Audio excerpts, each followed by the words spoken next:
আসসালামু আলাইকুম সবাইকে। ফার্স্ট ইয়ারে একদম শুরু থেকে কেমিস্ট্রি তুমি ঠিক কিভাবে পড়বা, কলেজ লাইফে শুরু থেকে কেমিস্ট্রি তুমি কিভাবে পড়বা, এই বিষয়ে এই ভিডিওতে কথা বলবো। তোমাদের অনেক অনেক কমেন্ট পাচ্ছি কমেন্ট বক্সে, তোমরা যেহেতু এই প্রশ্নটা বারবার রিপিটেডলি করতেছো, আমার মনে হলো এটাতে একদম A to Z গুছিয়ে কথাগুলো বলা উচিত, তোমাকে একটা প্রপার গাইডলাইন দেওয়া উচিত, যাতে তুমি ধরতে পারো যে আসলে তোমার সাথে ঘটনা কি ঘটবে এবং তোমাকে কিভাবে পড়তে হবে, পুরা সামনের জার্নিটা কেমন হবে, এই জিনিসপত্রগুলো বোঝাইতে হবে তোমাকে। সো এই বোঝানোর জন্য আমরা A to Z আজকে কলেজের শুরু থেকে কেমিস্ট্রি কিভাবে পড়বা সেটা নিয়ে কথা বলবো। বিশেষ করে এই ভিডিওটা আমার জন্য খুব কাছের একটা ভিডিও। কেন আমি তোমাকে বলি, এইচএসসিতে আমি হচ্ছে ম্যাথে মার্ক সবচেয়ে বেশি তুলছি, তারপরে ফিজিক্সে, আর সবচেয়ে কম তুলছি হচ্ছে কেমিস্ট্রিতে। বাট ভাগ্যের পরিহাসে আমি এখন কেমিস্ট্রি টিচার এবং এখন হচ্ছে কেমিস্ট্রি সবচেয়ে ভালো পড়াই। এর কারণ হচ্ছে কেমিস্ট্রিতে আমার অ্যাডজাস্ট করতে অনেক সময় লাগছে। আবার বলি, কেমিস্ট্রিতে আমার অ্যাডজাস্ট করতে অনেক সময় লাগছে। কেমিস্ট্রি অনেকেরই কঠিন লাগে বিকজ অফ এর বইটা অনেক জটিল করে লেখা। তো আমার যেটা হইতো, আমি কলেজ লাইফে মার্ক সবচেয়ে বেশি পেতাম ফিজিক্সে। ফিজিক্স টিচাররাও ভালো ক্লাস নিত, বইও খুব সুন্দর করে গুছিয়ে লেখা। আমি রিটেনে 50-এ 50 পাইতাম, কয়েকবার পাইছি। তারপর হচ্ছে তোমার এমসিকিউতে ভালো আসতো 22-23, 21-22-23, 20-22, 21। ম্যাথে মোটামুটি আসতো, দেখা যাচ্ছে যে 40-42 এরকম করে মার্ক আসতো, 40-42 এরকম করে মার্ক আসতো। এমসিকিউতে 16, 17, 18, 20, 21 আসতো। বাট কেমিস্ট্রিতে আমি 32-33ও পাইছি, একদম কম এসে 32-33ও আসছে কলেজ লাইফে ফার্স্ট ইয়ারের যে বিভিন্ন এক্সামগুলো আছে সেই এক্সামগুলোতে। সো এই জন্য কেমিস্ট্রি পড়ার যে প্রপার ওয়ে, এটা আমি কলেজ লাইফে জানতাম না।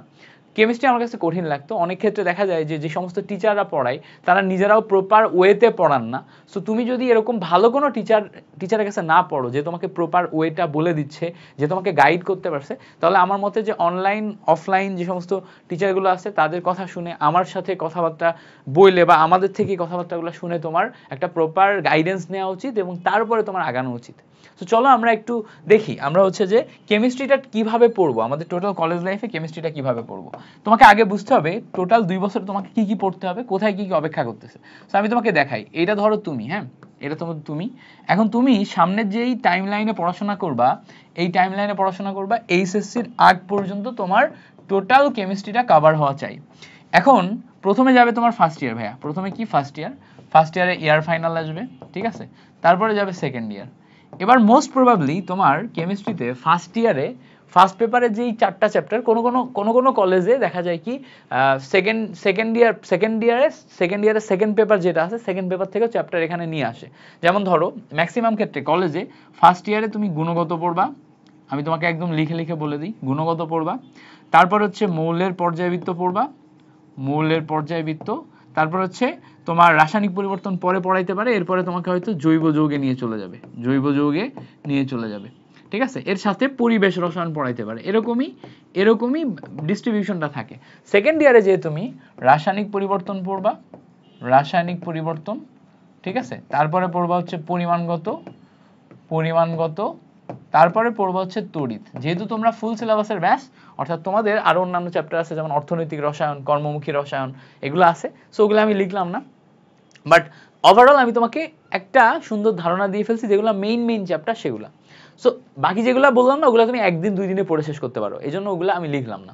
কর্মমুখী অর্থনৈতিক 1-2 দিন বা এক সপ্তাহে 2টা চ্যাপ্টার পড়ে শেষ করা যায়, সো ওই জন্য ওটা লিখলাম না। বাট এই চ্যাপ্টারগুলো অ্যাডজাস্ট করতে ভাইয়া তোমার অনেক সময় লাগবে। যেমন ধরো এই যে হচ্ছে জৈব যৌগ, এইটা পড়তে অনেক টিচার 3 মাস ধরে জৈব যৌগ পড়ায়। 3 মাস, খুবই ঝামেলার একটা জিনিস।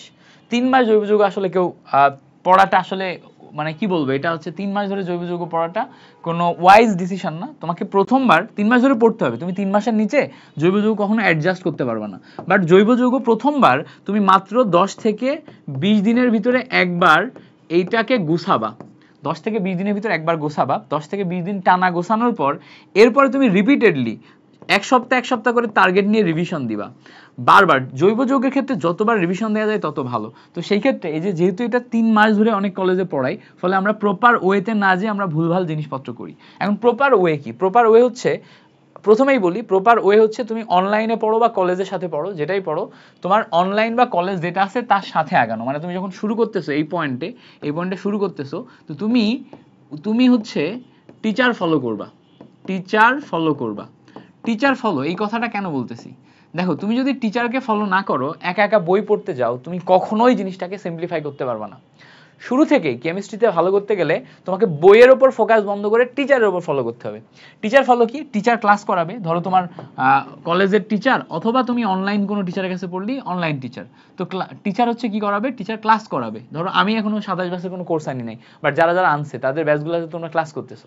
সো টিচার ফলো করবা, টিচার ক্লাস করাবে, যেই ক্লাসটা টিচার করাবে তার ক্লাসের ক্লাস নোট করবা। কি করবা ভাইয়া? ক্লাসের ক্লাস নোট। ডেফিনেটলি তোমাকে ক্লাসে বসে বসে ক্লাস নোট করা লাগবে, কারণ তোমার মেইন বইতে অনেক হিউজ পরিমাণ ইনফরমেশন লেখা আছে, যেগুলো পড়তে গেলে তুমি দেখবা তোমার মাথা গরম হয়ে যাবে। এবং তুমি মেইন বইতে যা যা দেয়া আছে তার অধিকাংশ জিনিসই লাগবে না, যা যা লাগবে আর যা যা লাগবে না সেটা তুমি বুঝতে পারবা টিচারের ক্লাস করে, ক্লাস নোট দেখে। এই টিচারের ক্লাস নোট হচ্ছে কম্প্যাক্ট হয় এবং যা যা লাগবে তার টু দ্য পয়েন্টে পড়ায়, সো টিচার যা যা লাগবে তা যদি কম্প্যাক্ট করে টু দ্য পয়েন্টে পড়ায়, তাহলে ক্লাস এবং ক্লাস নোট এগুলা থেকে তুমি সুন্দর মতো কভার করে ফেলতে পারবা। সো তুমি টিচার ফলো করো, ক্লাস এবং ক্লাস নোট করো, বারবার এই কম্প্যাক্ট নোটটা তুমি বারবার পড়ো, 3-4 বার পড়ো। 3-4 বার পড়লে যেটা হবে যে তোমার কেমিস্ট্রি ফার্স্ট যেই চ্যাপ্টারটা তুমি পড়বা তার যে কন্টেন্টগুলো লাগবে এটা তোমার ক্লিয়ারিটি হয়ে যাবে। যেই কন্টেন্টগুলো আমার লাগবে, যা যা আমার পড়তে হবে, তো তোমার কাছে একদম 100% ক্লিয়ার হয়ে যাবে। 100% ক্লিয়ার হয়ে যাওয়া মানে এখন তুমি বইতে আসতে পারো। এখন তুমি কি করবা? টাইম লাইনে ধরো একদিন ধরে একটা চ্যাপ্টার পড়ছো, এখন তুমি আসবা বইতে। এরপরের স্টেজে তুমি যখন বইতে আসবা তখন তুমি বইতে ওই গুণগত রসায়ন রিডিং পড়লে, গুণগত ধরো তুমি পড়তেছো, গুণগত রসায়ন রিডিং পড়লে এখন তুমি সব বুঝো, সব লাইন পড়তে পারো, ল্যাঙ্গুয়েজ তোমার ঠিক আছে। এবার তুমি এই যা যা টিচার করাইছে এগুলোর বাইরেও বইতে যে মেইন বইটা রিডিং পড়ো, মেইন বই থেকে এমসিকিউ সলভ করো, মেইন বইয়ে যে সমস্ত এক্সাম্পলের ম্যাথগুলো দেওয়া আছে সেগুলো সলভ করো, মেইন বইয়ে যে সমস্ত ছোট ছোট ইনফরমেশন দেওয়া আছে, ছোট ছোট ছক দেওয়া আছে, যা যা আছে সব অ্যানালাইসিস করো, করে পড়ো। দরকার হলে তুমি একটা দাগানো বই নাও, দাগানো বই নিয়ে দাগানো বইয়ে ইম্পর্টেন্ট লাইনগুলা, ইম্পর্টেন্ট এমসিকিউগুলা, ইম্পর্টেন্ট জায়গাগুলা ভালো করে অল্প অল্প করে দেখো। সো তোমার প্রথমত ক্লাস করে টিচারকে ফলো করে এই জিনিসপত্রগুলো অ্যাডজাস্ট করার পর তারপর এই চ্যাপ্টার আসতে হবে। এবার তুমি যদি চাও যে না আমি চাই আরো ভালো করতে, অনেক ভালো করতে, তাহলে তুমি এই পর্যন্ত করার পর এবার তুমি সিকিউ এমসিকিউ সলভ, বোর্ডের কোশ্চেন সলভ এগুলোতে যাইতে পারো, কিংবা ভার্সিটি কো অ্যাডমিশন, ইঞ্জিনিয়ারিং অ্যাডমিশনের কোশ্চেন ব্যাংক সলিউশনে যাইতে পারো। যদি তুমি চাও যে এই টাইমের ভিতরে তুমি অনেক ভালো করতে, তাহলে এগুলাতে যাইতে পারো। এখন থেকে যদি যাও একাডেমিক থেকে যদি এগুলা করো, এগুলার প্রতি অ্যাডজাস্ট করো, তাহলে তুমি ইঞ্জিনিয়ারিং প্লাস ভার্সিটি দুইটা অ্যাডমিশন বা মেডিকেল অ্যাডমিশন যেটাই বলো, সব অ্যাডমিশনের দৌড়ে অনেক অনেক এগিয়ে থাকবা। যারা একাডেমিক থেকে অ্যাডমিশনের কোশ্চেন ব্যাংকগুলা মোটামুটি চর্চায় রাখে তারা সবসময় ভালো করে। তবে হ্যাঁ, এখানে একটা ওয়ার্নিং আছে। ওয়ার্নিংটা কি? দেখো ওয়ার্নিংটা কি? ওয়ার্নিং হচ্ছে এইচএসসিতে ভালো করতে হবে আগে, তারপরে যে অ্যাডমিশন। তো তুমি এখানে দাঁড়ায় আসো, তোমার প্রথম টার্গেট থাকবে এইচএসসির জন্য যা যা লাগবে তাই পড়া। এইটা পড়ার পরে যদি সময় পাও তারপরে তুমি অ্যাডমিশনেরটা পড়বা, কখনোই ডিরেক্ট অ্যাডমিশনে জাম্প করবা না। মানে চ্যাপ্টারটা ঠিক করে না পড়েই অ্যাডমিশনের কোশ্চেন ব্যাংকে চলে গেলা, অ্যাডমিশনের ম্যাটেরিয়ালে চলে গেলা, তখন তুমি বড় ধরনের বিপদে পড়বা। তাহলে তুমি কি করবা? আগে তুমি এইচএসসির ম্যাটেরিয়ালটা কমপ্লিট করো, তারপরে স্টেপ বাই স্টেপ তুমি অ্যাডমিশনে যাও, জাম্প করো না। তো এই ক্ষেত্রে তুমি কি করবা? এখানে এই চ্যাপ্টারের ক্ষেত্রে আগে তুমি এইচএসসির জন্য ক্লাস করো, ক্লাস নোট করো, তারপর ক্লাস নোটটা রিভিশন দাও, এরপরে ওই ক্লাস নোট কয়েকবার রিভিশন দিই, তারপর মেইন বইতে যাও, মেইন বই একা একা নিজে নিজে পড়ো, কোনগুলো জিনিসগুলো বাদ যাবে ওগুলা বুঝতে পারবা, কোনগুলো লাগবে ওগুলা বুঝতে পারবা, ওগুলা ঠিকঠাকভাবে পড়ো। পড়লে তুমি দেখবা যে এখান থেকে তোমার সব কিছু ইচ অ্যান্ড এভরিথিং গোছায় যাচ্ছে। আচ্ছা, গোছায় গেল, ইচ অ্যান্ড এভরিথিং গোছায় গেল, পড়ে ফেললা। এরপরের স্টেজে তুমি যে এখান থেকে তোমার যদি টার্গেট থাকে মেডিকেল অ্যাডমিশন, তাহলে মেডিকেল অ্যাডমিশন টেস্টের কোশ্চেন ব্যাংক যেটা আছে সেটা পড়ো, ইঞ্জিনিয়ারিং টার্গেট থাকলে ইঞ্জিনিয়ারিং এর কোশ্চেন ব্যাংক পড়ো, ভার্সিটি টার্গেট থাকলে ভার্সিটি অ্যাডমিশন টেস্টের কোশ্চেন ব্যাংক পড়ো। তোমার যেইটা ভালো মনে হয় বা তুমি যেই দিকে আগাইতে চাও সেটা পড়তে পারো। এবার ধরো তোমার হাতে অত সময় নাই, তাহলে তুমি কি করবা? সেম ভাবে তুমি এখন টাইম লাইনে সামনে আগাবা, পরবর্তী চ্যাপ্টার নিবা। পরবর্তী চ্যাপ্টার কি? ধরো পরবর্তী চ্যাপ্টার হচ্ছে মৌলের পর্যায়বৃত্ত। তো এরপরে তুমি মৌলের পর্যায়বৃত্ত আবার ক্লাস করা শুরু করলা। সো মৌলের পর্যায়বৃত্ত ক্লাস শুরু হয়ে গেল, মৌলের পর্যায়বৃত্ত বারবার ক্লাস করতেছো, ক্লাসটা নোট করলা, নোট থেকে সবকিছু পড়লা, পুরা নোটটা 3-4 বার রিভিশন দিলা, দিয়ে সবকিছু শেষ করলা, এরপরে তুমি মেইন বইতে গেলা। এবার দেখো আমি তোমাকে একটা ওয়ে বলতেছি যে টোটাল চ্যাপ্টারটা শেষ করে তারপরে মেইন বইতে যাইতে। এটা একবার বলতেছি না, এটা একবার বলতেছি। আবার কিন্তু আরেকটা ওয়েও আছে, সেটা কি? টোটাল চ্যাপ্টারটা শেষ না করে টিচার আজকে টপিক পড়াইছে 2টা, আজকে কি করাইছে? টপিক পড়াইছে টিচার 2টা। এই 2টা টপিক তুমি আগে নোট করলা, নোট করার পরে এই 2টা টপিক নোট করে 3 থেকে 4 বার নিজে রিভিশন দিলা। নোটে যে সমস্ত কন্টেন্টগুলো আছে সব কন্টেন্টগুলো তোমার মুখস্থ হয়ে গেল। এবার তুমি বইতে যাবা, মেইন বুকে যাবা। মেইন বুকে যে তুমি কি করবা, ওই দুইটা টপিকে আবার ভালো করে দেখবা মেইন বইতে, যে এবার ওই দুইটা টপিকে আবার ভালো করে দেখবা।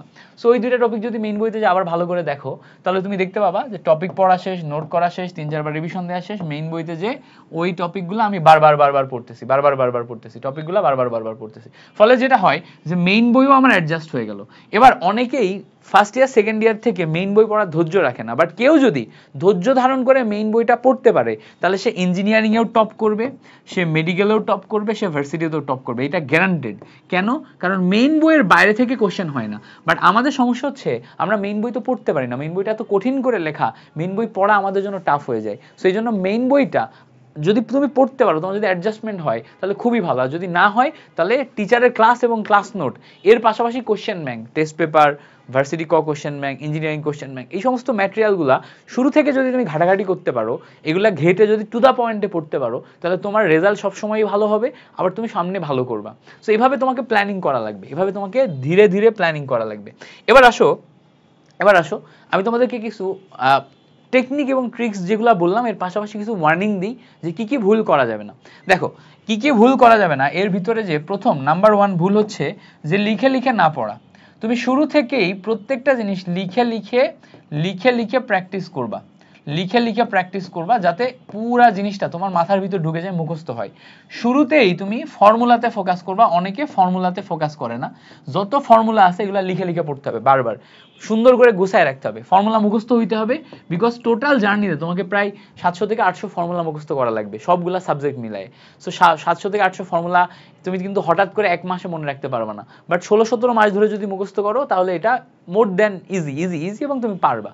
এবার দেখো, এছাড়া কেমিক্যাল রিয়াকশন যেগুলো আছে, এত রিয়াকশন, এগুলা মনে রাখতে গেলে ডেইলি তোমাকে এক একটা করে রিয়াকশন লিখে লিখে প্র্যাকটিস করতে হবে। এত রিয়াকশন মনে তো রাখা লাগবে, ডেইলি লিখে লিখে প্র্যাকটিস করতে হবে। প্রতিদিন 2, 3, 4, 5টা করে রিয়াকশন শিখতে হবে, মৌলের নাম মুখস্থ করতে হবে, জিনিসপত্রগুলো শিখতে হবে, প্রত্যেকটা থিওরি টপিক মাথার ভিতর আস্তে আস্তে ঢোকাইতে হবে, প্র্যাকটিস করতে হবে, তাহলে তুমি পারবা। সো এটা পুরাই ট্রেনিং এর খেলা। সো এই জিনিসপত্রগুলো তোমাকে ট্রেন করতে হবে। এরপরে যে তোমাকে পরীক্ষার আগে পর্যাপ্ত পরিমাণে কিউবি সলভ করতে হবে। কিউবি সলভ ছাড়া পরীক্ষা দিবা না। কিউবি সলভ মানে কি? এমসিকিউ সলভ, সিকিউ সলভ, এই জিনিসপত্রগুলা পরীক্ষার আগে পর্যাপ্ত পরিমাণ সলভ করবা, করে তারপরে আগাবা, তাহলে ইজি হবে। আর সবসময় মাথায় রাখবা, কেমিস্ট্রির ক্ষেত্রে কোনো টিচারের পড়া যদি তুমি না বুঝো, সেই টিচারের সাথে লেগে থাকবা না।